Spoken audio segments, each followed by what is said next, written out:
হরে কৃষ্ণ। শ্রী শ্রী জগন্নাথ দেবের কাহিনী যদি বলতে চাই, আমরা বলবার জন্য বলছেন, আমরা যদি বলি তাহলে শ্রী শ্রী জগন্নাথ দেব উড়িষ্যায় পুরীতে এটা পূজিত হয়ে যাচ্ছে। সেখানে ইন্দ্রদম্ভ মহারাজ স্বপ্নে দেখতে পারেন যে ওনাকে জগন্নাথ দেবকে পূজা করার জন্য বলা হচ্ছে। উনি স্বপ্নে আবিষ্ট হয়ে বুঝতে পারেন যে একটা কাঠের টুকরা ভেসে আসবে সমুদ্রে, ওই কাঠ দিয়ে জগন্নাথ দেবের মূর্তি স্থাপন করে মন্দিরে পূজা করার জন্য বলা হয়েছে। যখন তিনি ঘুম থেকে উঠে সমুদ্রের পাড়ে চলে গেলেন, উনি আবার নীলমাধবকে শ্রদ্ধার সহিত পূজিত করার ইচ্ছা পোষণ করেছেন। তাই তিনি সমুদ্রের পাশে যাওয়ার সাথে সাথে এক টুকরো কাঠ, বড় শক্ত কাঠ দেখতে পান ভেসে আসছে। ওনারা সৈন্য সামন্ত নিয়ে ওই কাঠটা সমুদ্রের পাশে থেকে তুলে এনে মন্দিরের পাশে রাখেন। মন্দিরের পাশে রাখার পরে মন্দিরে যারা যারা মূর্তি তৈরি করতে পারেন ওনাদেরকে আইনে রাখা হয়েছে, যাতে আমরা জগন্নাথ দেবের পূজা মূর্তি তৈরি করতে পারেন। অনেক কারিগর এসে দেখলেন যে ওখানে হাতিয়ারটা পর্যন্ত চালাইতে পারেন নাই, কাঠটা খুব শক্ত কাঠ ছিল। তখন একজন বয়স্ক একজন মানুষ এসে বললো, আমি পারবো এটা তৈরি করতে, এটা জগন্নাথ দেব তৈরি করতে আমি পারবো, আমিও স্বপ্নে শুনেছি আমাকে দ্বারা এইটা তৈরি করতে হবে। আসলে ইনি ছদ্মবেশী হিসাবে এসেছিলেন। উনাকে আমরা বই পুস্তকে পাই শ্রী শ্রী বিশ্বকর্মা নামে পরিচিত, দেবতাদের শিল্পী উনি বিশ্বকর্মা। উনি নিজেই ছদ্মবেশে এসে শ্রী ইন্দ্রদম্ভ মহারাজকে বললেন, আমি এটা তৈরি করতে পারবো, আর কেউ পারবে না, তবে একটা শর্ত থাকবে, আমি যখন মন্দিরে ওটা গড়তে যাব জগন্নাথ বলদেব সুভদ্রার, তখন 21 দিন এই তালাটা বাইরে থেকে বন্ধ করা থাকবে, এটা খুলতে পারবেন না। তারপরে 21 দিন পরে খুলবেন, তারপরে বাইরে দেখবেন আপনার সব শেষ হয়ে গেছে। সেই কথা অনুযায়ী ইন্দ্রদম্ভ মহারাজ ওই বৃদ্ধ মানুষটিকে তৈরি করার জন্য মন্দিরের ভিতরে প্রবেশ করালেন এবং বাইরের থেকে তালা বন্ধ করে রাখলেন। তারপরে দিন যায়, 3 দিন যায়, 4 দিন যায়, 5 দিন যায়, অনবরত এরকম যাইতে যাইতে তৈরির একটা শব্দ শোনা যায় ভিতর থেকে। সবাই মনে মনে ভাবতেছে মনে তৈরি করতেছে। যখন 10-12 দিন হয়ে গেল, তখন আর কোনো শব্দ শোনা গেল না মন্দিরের ভিতরে কি হইতেছে কি না। তখন ইন্দ্রদম্ভ মহারাজের মহারানী গুন্ডিচা দেবী তার স্বামীকে বললেন, স্বামী, আমার তো কোন ভয় লাগতেছে, বৃদ্ধ বয়সে ওনাকে যে ভিতরে দিলেন তালাবদ্ধ করে, কি খাচ্ছে কি না, কি তৈরি করতেছে, আগে তো শোনা যাইতো কাঠের আওয়াজ, এক টুকরের আওয়াজ, কাটতেছে তৈরি করতেছে, এখন তো কিছু শব্দ শোনা যাচ্ছে না, আমরা কি করি, ওটা আমরা দেখি না কেন, আমাদের পাপ হবে, উনি মারা গেল কি না এবার দেখা উচিত। ইন্দ্রদম্ভ মহারাজ বললেন, ওনার সাথে চুক্তি আছে 21 দিনের, এর আগে আমরা খুলতে পারি না, কারণ যেহেতু ওনার সাথে আমরা চুক্তি করেছি 21 দিন পরে আমরা তৈরি করে পাবো আমরা ভগবানের শ্রী শ্রী জগন্নাথ দেবের। এই দরজা খোলার জন্য বারণ করলেন। তবুও মহারানী গুন্ডিচা মহারানী তার মনের প্রাণে এইটা বৃদ্ধ বয়স্ক পুরুষকে তিনি মানে মৃত্যুবরণ করেছে কিনা, এই জন্য তিনি দরজাটা গোপনে খুলে দেখলেন উনি নাই ভিতরে। অথচ দেখলেন 3টি মূর্তি অসমাপ্ত হিসাবে রেখা আছে, মানে সমাপ্ত হয়নি, কারো হাত নাই, কারো পা নাই, কারো চোখ নাই, কারো কান নাই। এরকম অবস্থায় দেখে ইন্দ্রদম্ভ মহারাজ বড় বিপদে পড়লেন এবং তার স্ত্রী মহারানীকে ভর্ৎসনা করলেন। যেমন তিনি একরকম রাগস্বরে বললেন, তুমি কি করলে, 21 দিন পরে তো খুললেই তো আমরা এটা তৈরি করা সমস্ত শেষ অবস্থায় পাইতাম, এখন যে তুমি 14 দিনের মাথায় যে এটা খুললে, এটা কি অপরাধ করলে। বলে, হায় জগন্নাথ কইয়া কাঁদতে কাঁদতে তিনি অনশনের করতে শুরু করলেন, আর আমি ভাত খাবো না, আমার প্রাণ দেহ ত্যাগ করার পরে আমার প্রাণটা গেলেই ভালো হবে। ওরকম থাকতে থাকতে তিনি শয়নে ঘুমিয়ে পড়ে গেলেন। তখন স্বপ্নে আবার আবিষ্ট হলেন জগন্নাথ দেব, বললেন যে আমি এইভাবেই পূজিত হতে চাই, যে অবস্থায় আমাকে রেখে গেছেন ঠিক এইভাবেই আমাকে পুজো করো, আমি সবার কৃপা করতে পারবো এই কলিযুগে, তুমি যেভাবে আমাকে পেশ এইভাবেই করো, আমি এইভাবেই আবিষ্ট হইতে চেয়েছিলাম, সেই জন্য এরকম হয়েছে। এই বলেই মানে দরজা খোলা হলো, তারপরে সবাইকে দেখানো হলো এই অবস্থায় পূজা করার জন্য। এইভাবেই চলিয়ে আসছে আমাদের জগন্নাথ দেবের পূজা।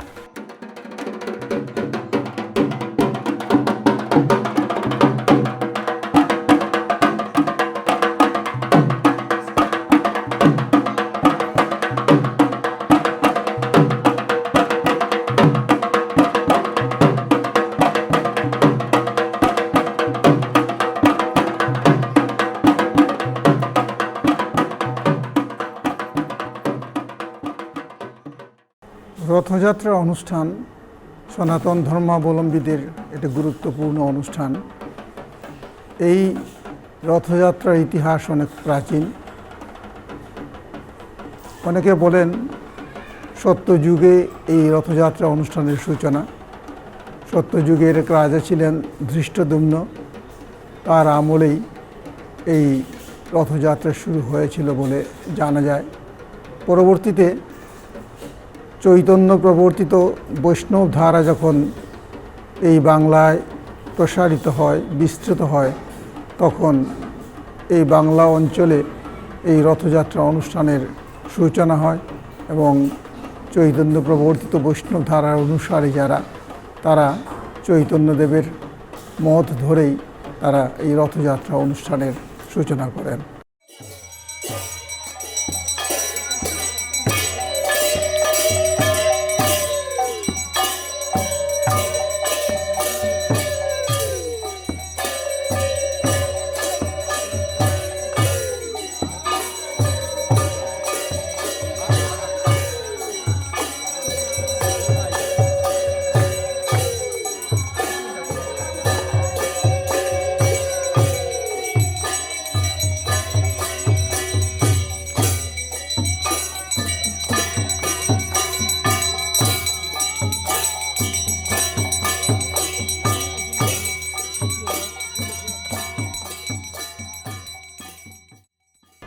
তবে মূল রথযাত্রা অনুষ্ঠানটি ছিল ভারতের পুরীতে।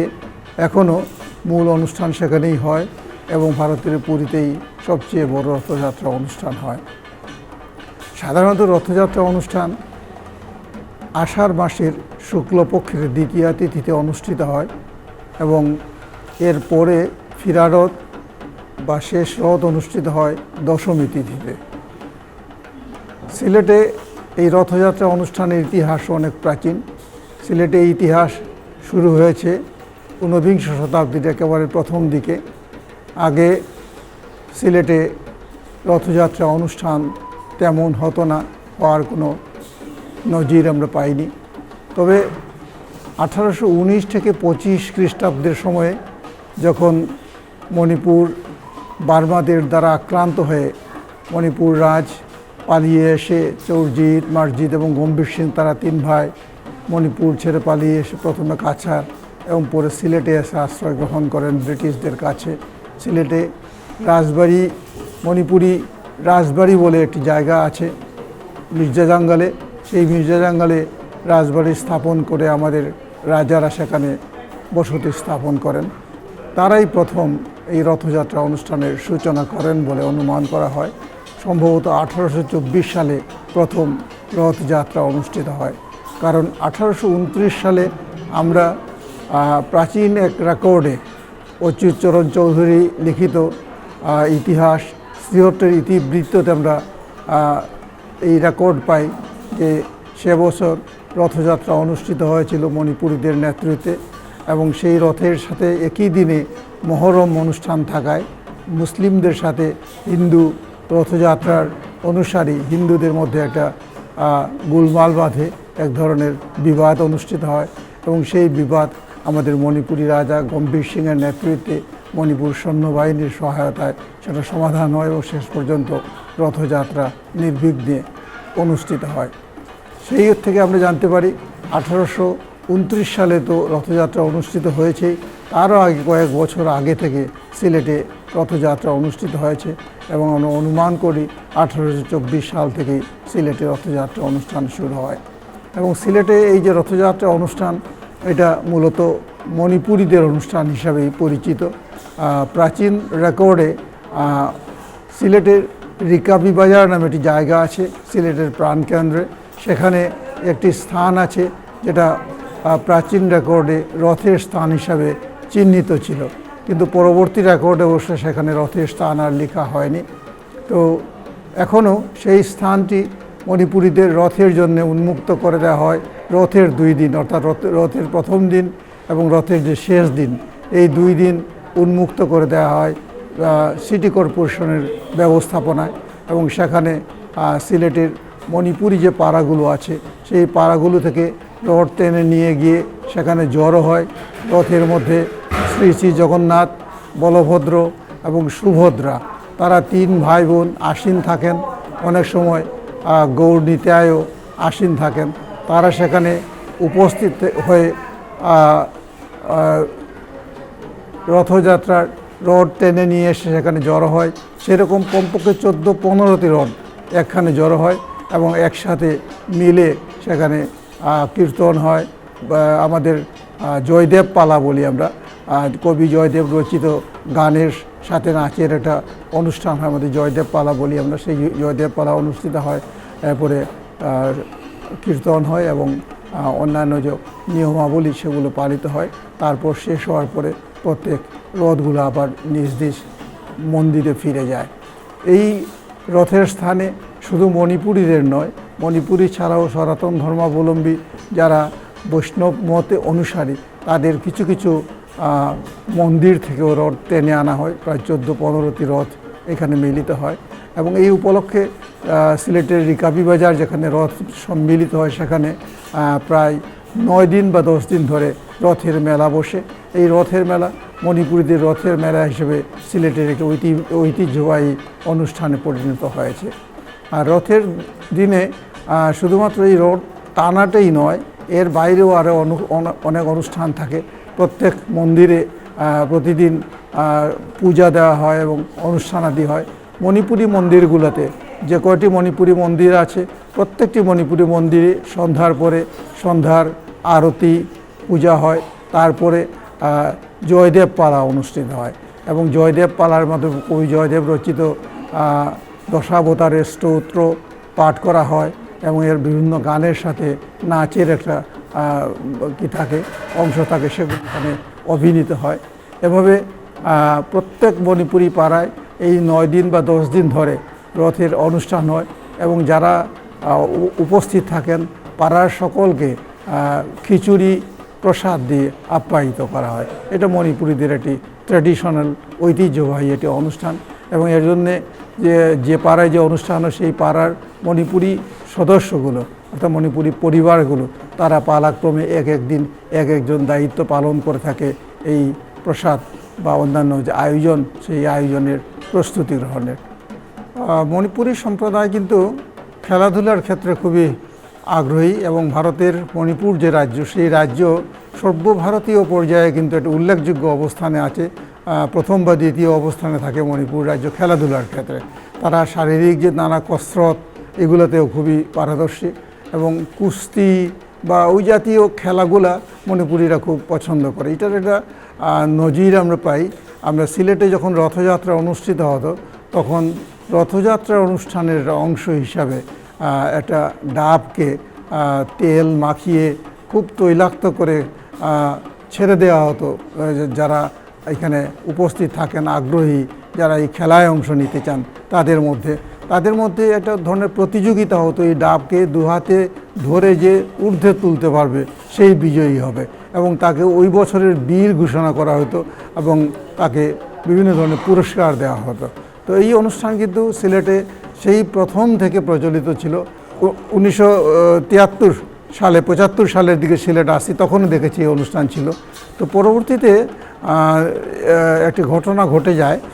ওই ধরনের একটি প্রতিযোগিতা করতে গিয়ে সিলেটের 2টি মণিপুরি পাড়া, শিবগঞ্জ এবং আম্বরখানা পাড়ার মধ্যে এক ধরনের মনোমালিন্যের সৃষ্টি হয়, যার ফলে সিলেট পঞ্চায়েত 2 ভাগ হয়ে যায় এবং এর রেস কিন্তু অনেক দিন থেকে যায় এবং আমরা সিলেটের মণিপুরী সম্প্রদায় এর জন্য অনেক ভুগেছে নানাভাবে, নানা কারণে। তো এই সমস্ত এর পর থেকে সিলেট পঞ্চায়েত সিদ্ধান্ত গ্রহণ করে যে না, তারা আর এই প্রতিযোগিতা করবে না, কারণ এই প্রতিযোগিতা করলে মনোমালিন্যের সৃষ্টি হয় এবং এর ফলে নানা ধরনের তিক্ততা এবং একটা খারাপ অবস্থার সৃষ্টি হয়। এর জন্যে 1975-76 সাল পর্যন্ত ছিল হয়তো, এরপর থেকে যে বন্ধ হয়ে গেছে ওইটা আর কোনো দিন হয়নি, এখন আর এই প্রতিযোগিতা হয় না। আমাদের সিলেটে রিকাবি বাজারের নির্ধারিত স্থানে যে রথগুলো জমায়েত হয়, আমাদের বিভিন্ন পাড়া থেকে আসা রথ, এর মধ্যে ইস্কনের রথ কিন্তু এখানে জমায়েত হয়। ইস্কন আসলে সিলেটে ছিল না, ইস্কনের মন্দির খুব বেশি দিন হয়নি, 1-2 দশক হয়েছে। কিন্তু ইস্কনের তাদের শক্তি সামর্থ্য বেশি, তাদের অনেক বৈভব আছে, যে কারণে তারা রথ একটা নয় 3টা রথ টানে তারা। তো এই সমস্ত কারণে তারা প্রথম থেকে স্বতন্ত্রভাবে তারা রথযাত্রা অনুষ্ঠান আয়োজনের একটা আগ্রহ বা এই ধরনের একটা সুযোগ সৃষ্টি করেছে তারা।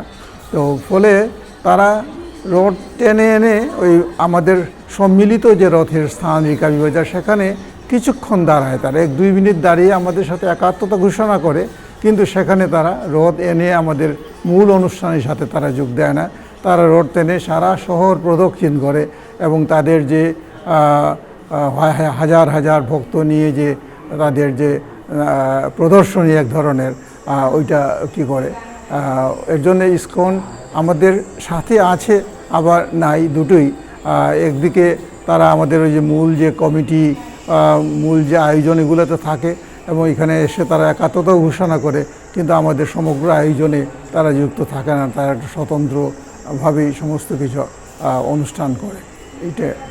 এটা তাদের একটা বৈশিষ্ট্য বলা যেতে পারে আর কি।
রথযাত্রা অনুষ্ঠান সেই 1824 সাল থেকে এবার 2024 প্রায় 200 বছর ধরে সিলেটে অনুষ্ঠিত হচ্ছে এবং এই অনুষ্ঠানের পেছনে সিলেটের মণিপুরী সম্প্রদায় বা বাঙালি চৈতন্য প্রবর্তিত বৈষ্ণব ধারা অনুসারে বাঙালিরা ছাড়াও এখানকার যে স্থানীয় প্রশাসন, এখানকার সিটি কর্পোরেশন এবং পুলিশ প্রশাসন তারাও গুরুত্বপূর্ণ একটা ভূমিকা পালন করে থাকে।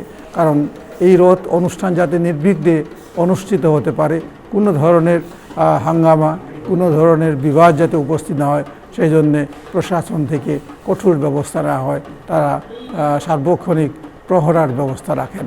এভাবেই সকলের সম্মিলিত প্রচেষ্টাতেই রথযাত্রার যে অনুষ্ঠান, এটা শুধু আর সনাতন ধর্মাবলম্বীদের অনুষ্ঠান নয়, এটা সকলের সম্মিলিত অনুষ্ঠান পরিণত হয়েছে। আমরা সিলেটের মণিপুরী সম্প্রদায় আমরা মনে করি এই রথযাত্রা অনুষ্ঠান এখন সিলেটের সকল মানুষের সম্মিলিত একটা অনুষ্ঠান, আমাদের ঐতিহ্য, এবং এই অনুষ্ঠান আগামীতে আরও সুন্দরভাবে, আরও ব্যাপকভাবে অনুষ্ঠিত হবে, উদযাপিত হবে, এই প্রত্যাশা আমরা করি। সকলকে ধন্যবাদ।